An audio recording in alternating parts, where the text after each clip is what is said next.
Hey guys, welcome to the channel. So today, let's talk about Seiko. The one I'm holding in my hand right now is the SPB063, a Japan domestic market dress model from Seiko. And this one probably has fallen under the radar for many people out there, myself including, before I got my hands on this example. When we think about dress watches from Seiko, we tend to think the SARB 033, 035. The price has gone up for those for sure in the last year or so, given that they've been discontinued. And we think about the SARX 045, for example, the blue tuxedo, which is amazing. And some of us even think about the Alpinist, which is a perfect blend between a dress watch and a sporty everyday watch, and a classic in its own right. But there's a lot of things that we would love about this watch, this SPB063. So let's take a deep dive together and see what's to love about this. So let's get the basic dimensions out of the way for this watch first. It is a 41mm case, 13mm thick, and 47 lug to lug, which makes a good proportion for a dress watch, although I would argue that it is a bit on the bigger side. And this one has a domed sapphire crystal, so it's an upgrade from the SARB 033 for sure, given that they were made of hard legs. This is sapphire. And I always think it's a single domed sapphire, given that we can see the distortion from the side. Just like that, which I think gives the watch an overall warmer feel to it, which I really like. It's kind of like the forever argument between the the plexiglass or the sapphire Speedmaster. I would go for the plexiglass version every day. So, and also the watch has a AR coating on top, and the coating actually has a really nice blue-green sort of hue to it, as you can see here. As I move the watch in different directions, you can see the tint kind of firing off the top of the watch there, which actually is really nice. It complements the watch hands really well, which we'll get into just in a little bit. So let's take a closer look at the dial of the watch, which I think is definitely the start of the show. So as we were speaking, the watch has blued, sort of rounded lancet style hands, which I think are really nicely done. The second hand here also has a little crescent as a counterbalance over there. I think very well proportioned. The second hand is not too small, given that the watch is a bigger size at 41mm. So that's really nice done for Seiko. The hands are lacquered blue, they're not heated blue, which I think makes sense for price and for a watch like this under $1,000. And also it gives the watch hand sort of a translucency to it, which I think is really nicely done here. I have no problem with it being a lacquered blue, not heated blue, personally. And also what jumps out to people probably the most is the Breguet numerals around the dial, which really calls back to the original Seiko Laurel back in 1913, which was the very first wristwatch in Japan that was ever made by any manufacturer, but it was Seiko that made it. Really classic design over here, and all the numerals are marked in black. There's also a version, the SPB069, I believe, or 039, had a red marker there at the 12 o'clock, which I think is a faithful recreation of the Laurel, but I can argue with the all black execution as well. It's nice. And lastly, let's talk about the dial execution, which I think definitely is the most stunning, one of the most stunning designs I've seen. It is what Seiko calls the Zen-Garden dial, the Karen Sensei dial. Don't quote me on my Japanese. I just recently learned it and probably butchered it in one way or the other. But it has this vertical stripes across, as you can see.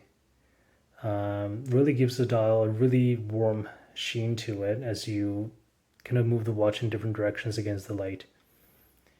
The reason I love this execution is that you never get tired of it. It's not as sort of,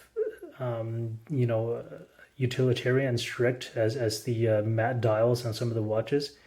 And it's not quite sort of right in your face as some of the sunburst dials out there. So this is just warm and nicely executed dial that you can stare at it all day without getting tired of it. That's my favorite part of the watch for sure.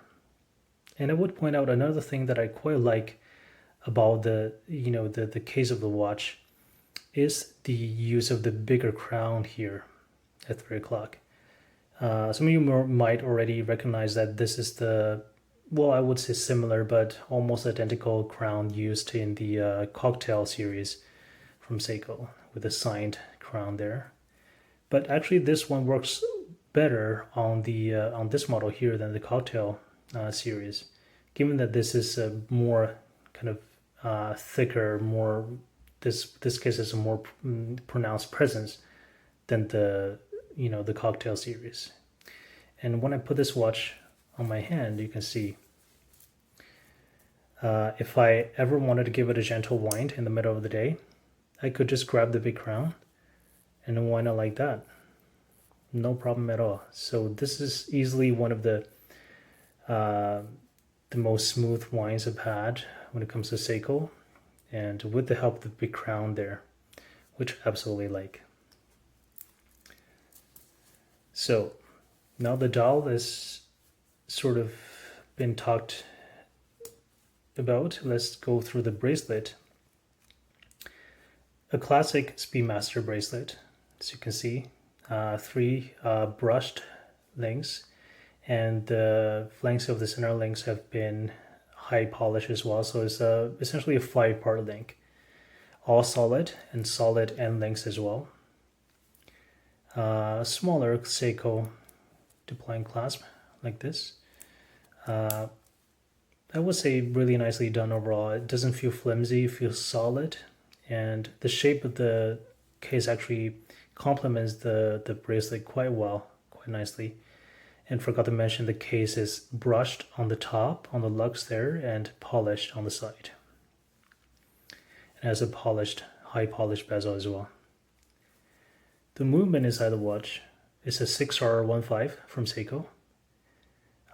Some would have preferred the 6R35 that they just came out in the last year or so, but I personally don't have a problem with the 6R15, given its 50-hour power reserve is more than enough for many people, and the slower beat rate at 6 beats per second doesn't bother me at all.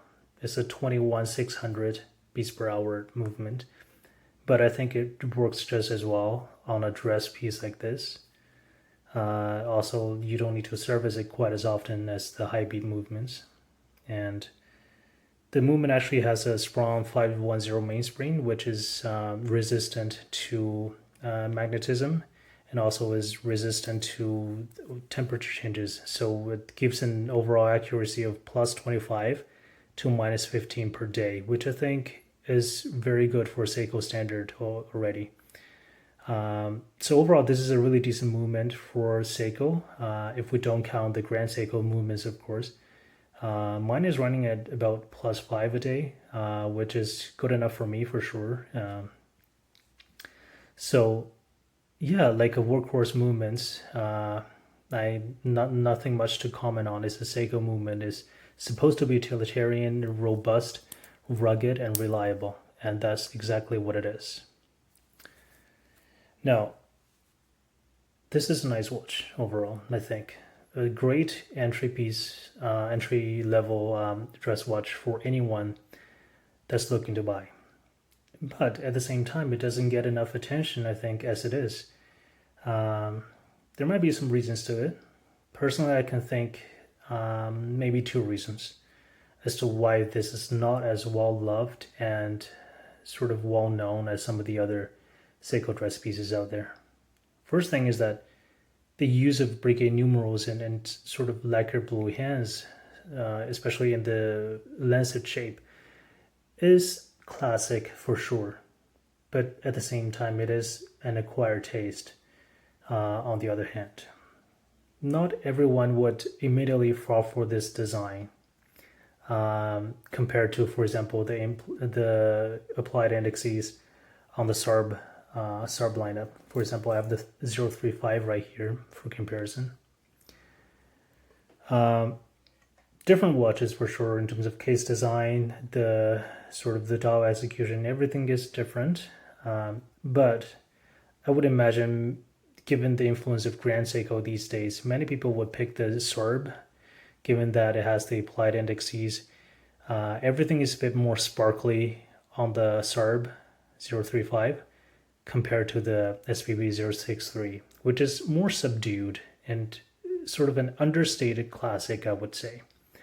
The two watches are very different, like I said, but given that the SARB 035 is more sort of, has this sort of a more immediate, appeal to many people, this is what many would go for, I think. And also price point too. The SARB, even sort of given this increase in price these days, is still a bit cheaper to acquire than the SPB, which I think is fair, given that I think the SPB063 has more work that's been put to it. But again, that's a story for a different time when we do the comparison. So that's one thing I could think of that had sort of limited the popularity of this model. Another one would be the size of this watch. This one clocks in at 41 mil almost, and it's not a thin watch at 13 mil. It's not too thick, but still a bit thicker than I would have wished for a dress piece.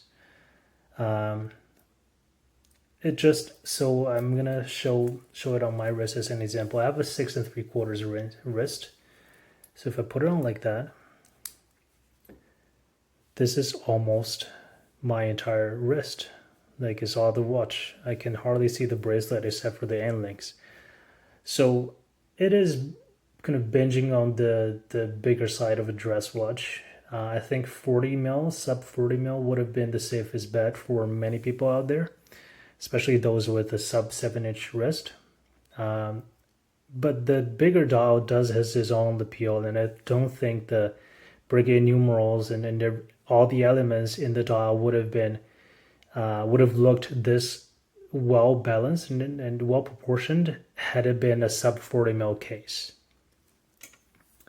So yeah, size is another thing that might have, throw some people off about purchasing this watch. But overall, I think it is a really, really nicely done watch from Seiko. A modern classic for sure, and I think I would recommend it as a sort of a understated dress watch for anyone that's looking for a sub $1,000 dress watch from a reputable brand. Again, this is the Seiko SPB063, and I'll see you in the next one. Take care.